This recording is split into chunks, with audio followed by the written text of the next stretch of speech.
कहा है कि लालू यादव झूठ बोलते थे कि वे बिहार की सड़कों को हेमा मालिनी के गालों की तरह बना देंगे।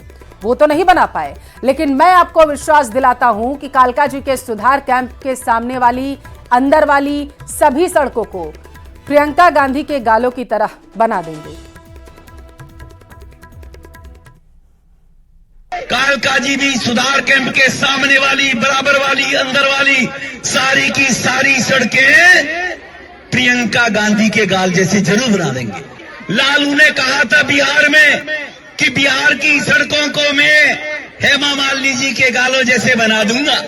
लालू ने झूठ बोला था, नहीं बना पाया, लेकिन मैं आपको विश्वास दिलाता हूं, जैसे ओखले की सड़कें हमने बना दिए, संगम बिहार की सड़कें बना दिए, इसी प्रकार से कालका जी भी सुधार कैंप के सामने वाली, बराबर वाली, अंदर वाली सारी की सारी सड़कें प्रियंका गांधी के गाल जैसे जरूर बना देंगे। वहीं बीजेपी नेता रमेश बिधूड़ी के विवादास्पद बयान पर कांग्रेस ने आपत्ति जाहिर की और रमेश बिधूड़ी के बयान को शर्मनाक बताते हुए पीएम मोदी पर भी निशाना साध लिया। बीजेपी के पूर्व सांसद और अब कालका जी दिल्ली में उनके विधायक उम्मीदवार रमेश बिधूड़ी जी का प्रियंका गांधी जी के संदर्भ में दिया हुआ बयान न सिर्फ शर्मनाक है, पर उनकी असली कुत्सित महिला विरोधी मानसिकता को दिखाता है। जिस आदमी ने सदन में खड़े होकर अपने साथी सांसद को गंदी गंदी गालियां दी हो और उसकी कोई सजा, उसका कोई खामियाजा ना भुगता हो, उससे क्या ही उम्मीद की जा सकती है। लेकिन क्या इस घटिया भाषा, इस घटिया बयान के लिए बीजेपी की महिला नेत्रियां, महिला बाल विकास मंत्री, बीजेपी के अध्यक्ष जेपी नड्डा और खुद प्रधानमंत्री जी कुछ बोलेंगे? भाषा पूरी दिल्ली और देश जानता है, संसद के अंदर हो या संसद के बाहर सड़क पर हो, इनकी भाषा हमेशा खासतौर से महिलाओं को लेकर आपत्तिजनक रही। अभी कालका जी विधानसभा में उम्मीदवारी इनकी घोषित नहीं हुई, पहला भाषण मैं कालका जी के लोग हूँ, दिल्ली के लोग हूँ, कहूंगी क्या आपको ये भाषा मंजूर है? कालका जी के लोगों से बस अब पूछना चाहती हूँ, क्या आप अपना ऐसा जनप्रतिनिधि चाहते हैं जो हमारी माँ, बहन, बेटियों, बात प्रियंका गांधी की नहीं है, बात सोच की, माँ, बहन, बेटियों के गालों जैसी सड़कें बनाने की बात करता हो? उसकी सोच, उसका नजरिया, उसका चरित्र सबके सामने है और जिसका हम पुरजोर विरोध करते हैं। माफी मांगनी चाहिए रमेश बिधूड़ी जी को अपने इस बयान के लिए। तो दिल्ली में जैसे जैसे चुनाव नजदीक आ रहे हैं, आम आदमी पार्टी और बीजेपी में पोस्टर वार उतना ही तेज होता जा रहा है। बीजेपी के पोस्टर के विरोध में अब आम आदमी पार्टी ने एक नया पोस्टर जारी किया। आम आदमी पार्टी के इस पोस्टर पर लिखा है, जुमलों पर झाड़ू चलाएंगे, फिर से केजरीवाल को लाएंगे।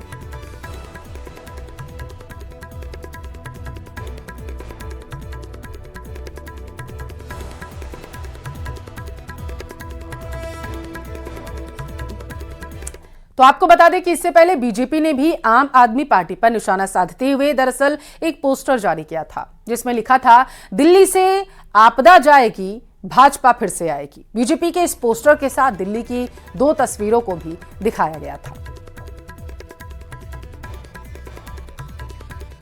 तो आम आदमी पार्टी अपनी तैयारियों में जुटी है, लेकिन बीजेपी भी आम आदमी पार्टी को घेरने के लिए कोई कोर कसर नहीं छोड़ रही। चलिए देखते हैं बीजेपी ने दिल्ली की पॉलिटिकल लीग में आम आदमी पार्टी की बैटिंग के खिलाफ कौन सी मारक बॉल तैयार कर रखी है।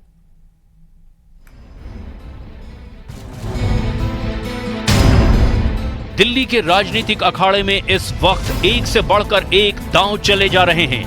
एक दशक से ज्यादा वक्त से दिल्ली की सत्ता पर काबिज आम आदमी पार्टी को घेरने के लिए इस बार बीजेपी नए फॉर्मूले पर काम कर रही है। बीजेपी के इस फॉर्मूले में कितनी धार है, इसे समझने के लिए हमने रुख किया दिल्ली बीजेपी अध्यक्ष वीरेंद्र सचदेवा का।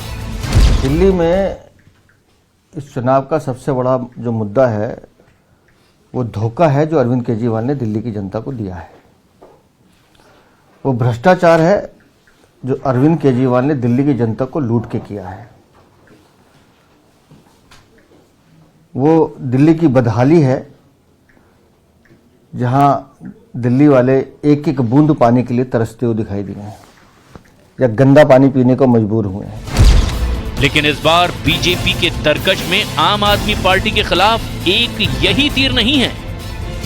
बारिश में दिल्ली की व्यवस्था का चौपट हो जाना, बढ़े हुए बिल, भ्रष्टाचार, योजनाओं में पारदर्शिता न होना, घरों में गंदे पानी की सप्लाई, गर्मी में पानी की किल्लत जैसे मुद्दों की बुनियाद पर दिल्ली सरकार को घेरा जा रहा है। सीवर का ओवरफ्लो है। दिल्ली में मुद्दा 15 मिनट की बारिश में वो डूबने वाले बच्चे हैं जिनकी हत्या, या हम तो कहेंगे हत्या हुई है, उनकी डेथ नहीं हुई, उनकी हत्या की गई है। ये दिल्ली के प्रशासन ने की है, अरविंद केजरीवाल ने की है। दिल्ली में मुद्दा वो बिजली के बढ़े हुए बिल हैं जो चार्जेस के नाम पर पिछले 8, 9, 10 सालों से दिल्ली की जनता से वसूले गए हैं। तो दिल्ली में अव्यवस्था, भ्रष्टाचार, लूट, चोरी जो अरविंद केजरीवाल के शासन में हुई है, ये सबसे बड़ा मुद्दा और दिल्ली की जनता उससे आहत है, उसका जवाब मांगे। लेकिन इस बार बीजेपी ने सबसे बड़ा मुद्दा बनाया उस वोटर लिस्ट को जिसमें अचानक विधानसभा चुनाव के दौरान लाखों वोट बढ़ने का दावा किया जा रहा है। बीजेपी का आरोप है कि आम आदमी पार्टी को जिताने के लिए एक ऐसा मैकेनिज्म तैयार किया गया है जिसके तहत पार्टी के फेवर में लाखों फर्जी वोट डलवाए जाते हैं और इन फर्जी वोटर में बांग्लादेशी घुसपैठियों का इस्तेमाल किया जाता है। अचानक वोटों की बाढ़ आने लग गई है और उसमें कौन लोग हैं, वो कहां से आ रहे हैं, अचानक 7-7, 8-8 लाख वोट क्यों बनने आ रहे हैं। तो उस मैकेनिज्म को हमने पकड़ा है, उसकी चोरी पकड़ी है कि अरविंद केजरीवाल जानबूझकर विधानसभा चुनाव से पहले एक बहुत बड़ा वोट बैंक हस्तांतरित कराते हैं जो सिर्फ दिल्ली में वोट डालने के लिए यूज किया जाता है। उसके बाद वो उनका दिल्ली में कोई अस्तित्व नहीं है। बीजेपी का ये भी आरोप है कि वोटरों को सिर्फ लुभाने के लिए आम आदमी पार्टी योजनाओं का ऐलान कर रही है, जबकि हकीकत ये है कि जो पंजाब में किया गया वही दिल्ली की जनता के साथ भी होने वाला है। दिल्ली की जनता जानती है कि अरविंद केजरीवाल के वादे या चुनावी घोषणाएं सिर्फ झूठ का पुलिंदा है, झूठा है। और अब तो लोग लिखने लगे अरविंद केजरीवाल = झूठा, इसने झूठ ही बोलना है। ये महिला सम्मान निधि की बात कर रहे हैं, ये संजीवनी की बात कर रहे हैं, ये पुजारी ग्रंथि की बात कर रहे हैं। चालू करो, आज ही चालू करो। सरकार तुम्हारी, मुख्यमंत्री तुम्हारी, सरकार तुम्हारी, क्या करना है। कैबिनेट नोट लाइए, पास कीजिए और कहो कि आज से चालू, कल से पैसे देना शुरू करेंगे। हिम्मत नहीं है अरविंद केजरीवाल की करने की। क्यों? क्योंकि करना नहीं है। फ्री बीज कल्चर को लेकर हमने दिल्ली की कुछ महिलाओं से भी सवाल किया तो उन्होंने क्या कहा, आपको ये भी सुनवाते हैं। विमेन वोटर कोई मेल वोटर से बहुत अलग नहीं होती। हमारी भी वही समस्याएं हैं, बिजली, पानी, सुरक्षा, यही सब। अब महिला सम्मान नहीं, मुझे तो ये महिला अपमान लगता है कि 2100 रुपए में हमारा वोट ले लें। पर इस तरह के इलेक्शन टाइम में इस तरह के इश्यूज ला के वोट मांगना, I don't think it is you can say psychological भी ठीक नहीं है। दिल्ली में जिस तरीके से वुमेन सेफ्टी है ही नहीं, और मेन तो सेफ्टी की बात है। पैसे तो ये 2100 जो मिलेंगे वो कब मिलेंगे कुछ अभी पता नहीं है। लेकिन इस बीच आम आदमी पार्टी के खिलाफ बीजेपी उस तुरूप के पत्ते का भी इस्तेमाल कर रही है जिसका इस्तेमाल हरियाणा और महाराष्ट्र विधानसभा चुनाव के दौरान भी किया गया। यानी योगी आदित्यनाथ का बंटोगे तो कटोगे का नारा दिल्ली तक पहुंच चुका है। बीजेपी आम आदमी पार्टी के खिलाफ जहां बुनियादी मुद्दों को धार देने में जुटी है, तो वहीं उस नैरेटिव को भी दिल्ली चुनाव तक ले आई है जिस नैरेटिव ने विरोधियों के चक्रव्यूह को हरियाणा और महाराष्ट्र विधानसभा चुनाव में धराशायी करने में अहम भूमिका निभाई है।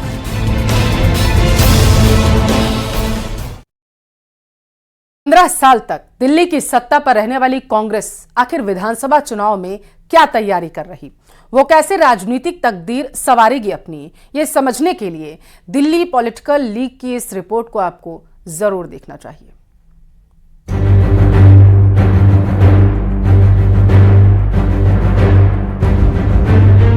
कि हर नई चीज दिल्ली में होती है, पूरा देश उसको कॉपी करता है, वो दिल्ली बिल्कुल टूटती फूटती दिख रही है। तो पहला चीज तो हमारा ये है, लोगों को उस दिल्ली की याद दिलाना। लोगों का विश्वास दोबारा से कांग्रेस में जमा है और उसका बड़ा कारण आम आदमी पार्टी और भारतीय जनता पार्टी के खोखले वादे रहा। आज वो एक्सपोज होते नजर आ रहे हैं।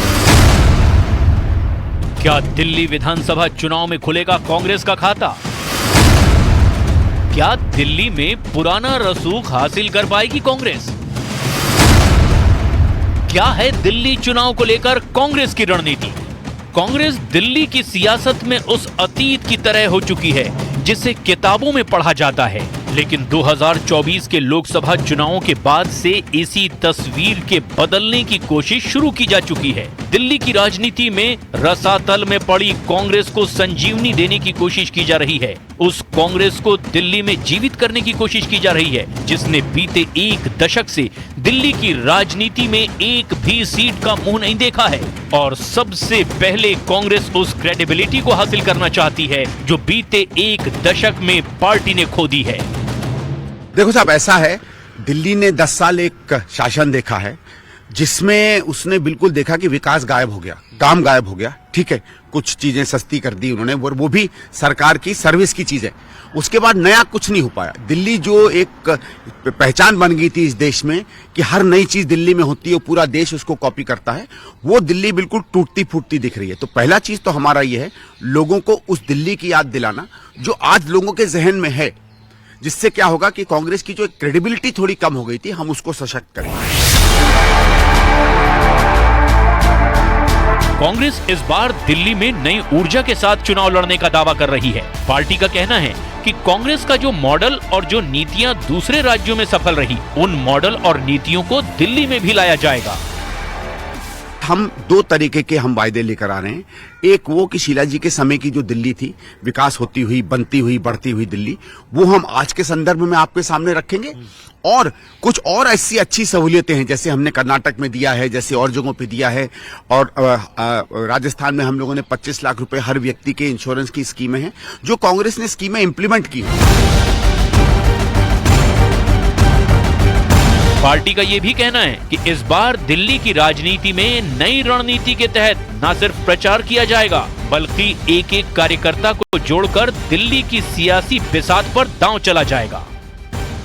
छोटी छोटी अगर आप मीटिंग करते हैं, 20 की, 50 की, 100 की, जिसमें आप अपनी बात कर पाते हैं और उनकी बात सुन पाते हैं, तो कैंडिडेट और कैंडिडेट द्वारा जो पार्टी का संवाद अगर सीधे हो जाता है, तो फिर पार्टी को बहुत बेनिफिट मिलेगा। और फिर हम ये समझ रहे हैं कि शायद आखिरी के 15-20 दिनों में हमारे बड़े नेता, जो लोग जिनके लिए, जो दिल्ली को, शहर को समझते हैं, जिनके प्रति लोगों में आकर्षण है, वो हमारे बड़े नेता फिर आकर एक तरीके से पूरी कैंपेन को समेटेंगे। दिल्ली चुनाव को लेकर कांग्रेस आक्रामक रणनीति अपना रही है। कांग्रेस के मेगा प्लान के मुताबिक सभी 70 सीटों पर नामचीन उम्मीदवारों की लिस्ट तैयार की गई है। इसे ऐसे ही समझा जा सकता है कि नई दिल्ली विधानसभा सीट से केजरीवाल के खिलाफ संदीप दीक्षित चुनाव लड़ रहे हैं। जंगपुरा से मनीष सिसोदिया के खिलाफ फरहाद सूरी को उतारा गया है। पल्लीमारान से हारून यूसुफ, बादली से दिल्ली कांग्रेस अध्यक्ष देवेंद्र यादव, वजीरपुर से रागिनी नायक, पचपड़गंज से अनिल चौधरी को चुनावी मैदान में कांग्रेस ने उतार दिया है। साथ ही साथ चुनाव से ठीक पहले बड़े चेहरों को प्रचार अभियान में लगाया जाएगा। इसके अलावा दिल्ली के एक एक घर तक प्रचार की कमान संभाली जाएगी और लोगों के बीच शीला दीक्षित वाली दिल्ली का मैसेज पहुंचाया जाएगा।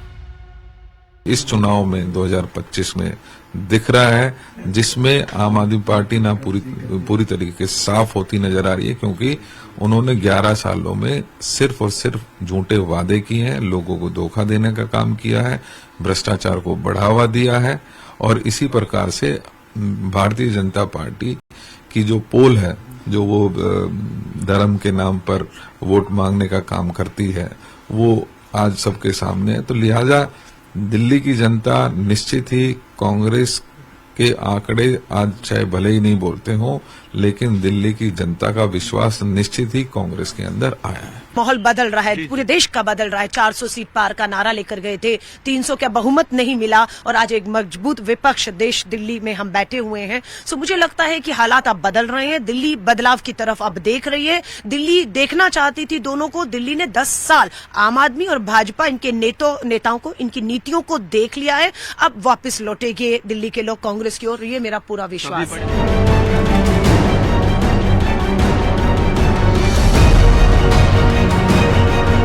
कांग्रेस का अंदरूनी सर्वे ये भी बता रहा है कि दिल्ली में कांग्रेस मजबूत हुई है, खासकर वोट प्रतिशत के मामले में। लेकिन ये बढ़ा हुआ वोट प्रतिशत विधानसभा चुनाव में कितना काम आने वाला है, ये वक्त और दिल्ली के वोटरों को ही तय करना है।